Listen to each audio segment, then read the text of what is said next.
Where such men love they have no desire, and where they desire, they cannot love. Time spent with cats is never wasted. How bold one gets when one is sure of being loved. I never want to belong to any club that would have someone like me as a member.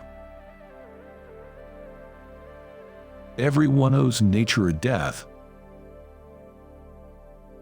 Nothing that is mentally our own can ever be lost. We have learned, for example, that the more virtuous a man is, the more severe is his superego, and that he blames himself for misfortunes for which he is clearly not responsible. Life is impoverished. It loses in interest.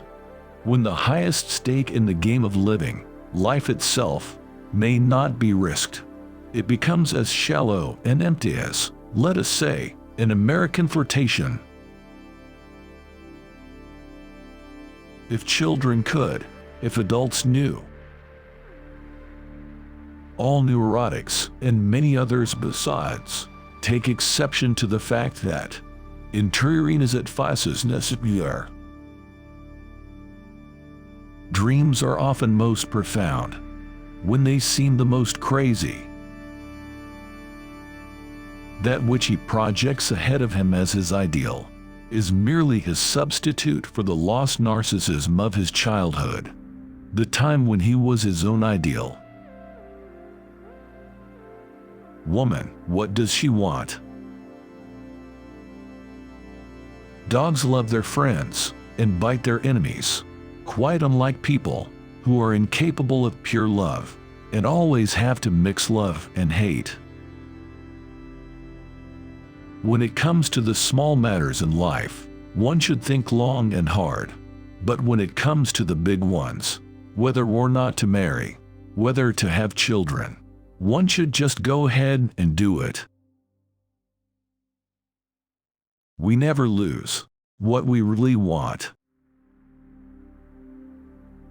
In this situation, what we call natural ethics has nothing to offer but the narcissistic satisfaction of being able to think one is better than others. This is where ethics based on religion enters the scene with its promises of a better life hereafter.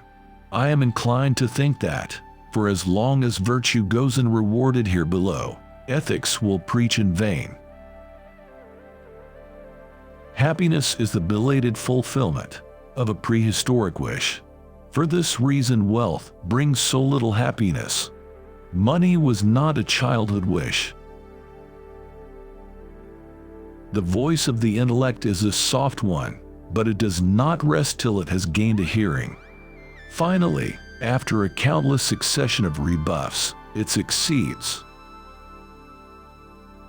That others rejected it too, and still do, I find less surprising. For the little children do not like it. When there is talk of man's inborn tendency to wickedness, to aggression and destruction, and therefore to cruelty.